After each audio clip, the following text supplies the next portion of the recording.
బహుజన హితాయ బహుజన సుఖాయ. గీత బంధువులారా, నేను మీ నేత బంధువుని.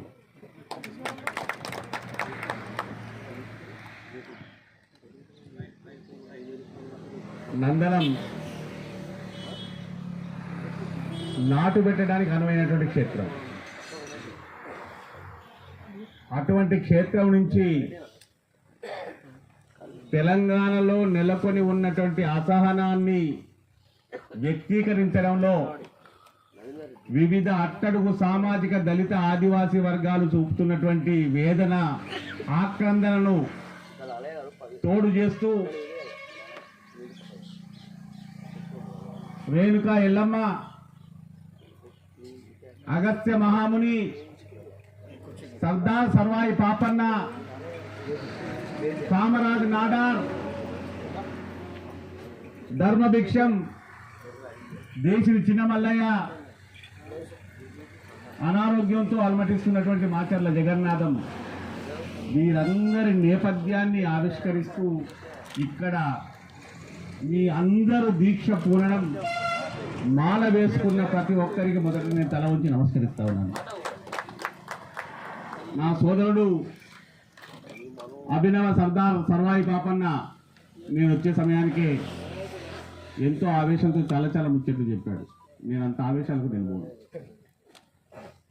ప్రధానంగా నిన్నగాక మొన్ననే భారతీయ జనతా పార్టీలో తెలంగాణ శాఖలో వెనుకబడిన తరగతుల విభాగంలో ప్రత్యేకంగా గీత కార్మికుల సంక్షేమాన్ని నిర్దేశించుకోవడం కోసం ఒక విభాగాన్ని నెలకొల్పి అందులో ఒక క్రియాశీలక సభ్యత్వాన్ని సమకూరుస్తేనే శ్రావణ్ కుమార్ గౌడ్ ఇంత పెద్ద ఉద్యమ నిర్మాణానికి నందనంలో మొలకబెట్టి నాంది పలికినాడంటే నిర్మాణ శైలి, దాని ద్వారా ముందుకు తీసుకువెళ్ళగలిగినటువంటి కౌశలం ఫలితంగా యావత్ తెలంగాణ వ్యాప్తంగా ఉన్నటువంటి అత్యంత కీలకమైన బలహీన వర్గాల సామాజిక వర్గంలోని అతి శక్తివంతమైన సంకేతాత్మకమైనటువంటి గౌడ సామాజిక వర్గానికి మీరు ఇస్తున్నటువంటి సందేశానికి అభినందన తెలపడం కోసం నేను మీ సమక్షంలో ఉన్నాను.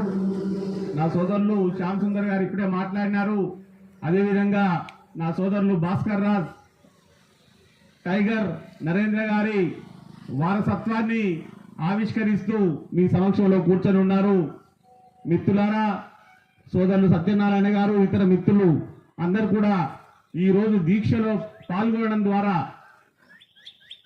భారతదేశంలో ఉన్నటువంటి ప్రత్యేకమైనటువంటి దివ్య ఔషధం, ఇది నిశా వస్తువు కాదు. దీనిని ఇదే రీతిలో పదిలంగా కాపాడుకోవాలి అంటే ఆధునిక శాస్త్ర పరికరాల్ని, సాంకేతిక పరిజ్ఞానాన్ని సద్వినియోగపరచుకోవడం ద్వారా తాటి ఉత్పత్తుల్ని, ఈత ఉత్పత్తుల్ని, ఇతర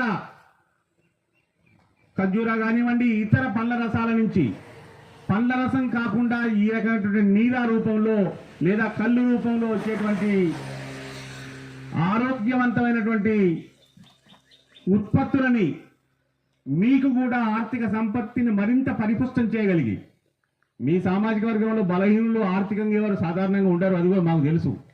కానీ కేవలం తాటిని నమ్ముకున్నటువంటి వారు మాత్రం పేదరికంతో ఉన్నారు. అందుకోసమే పెద్ద మనిషి ఇప్పుడు ఆవేదన వ్యక్తం చేశాడు. 5 ఎకరాల భూమిని 10 ఎకరాల భూమిగా చూపించి ఇక్కడి నుంచి ఒక విస్తరణ చేయడం కోసం ఆనాడు మాచర్ల జగన్నాథం గారు చేసిన ప్రయత్నం స్తంభించిపోయింది. ఆ స్తంభించినటువంటి దాన్ని మీరు నిలబెట్టడం కోసం ఇవాళ మీరు అడుగు వేస్తా ఉన్నారు. మీరు చేసే హెచ్చరిక ద్వారా కనీసం తెలంగాణ ప్రభుత్వానికి ఒక ఒత్తిడి మారు కనిపిస్తుంది కావచ్చు అనేటువంటి సోదరులు జైన్ గౌడ్ గారు ఒక విశేషమైన ముచ్చట చెప్పారు.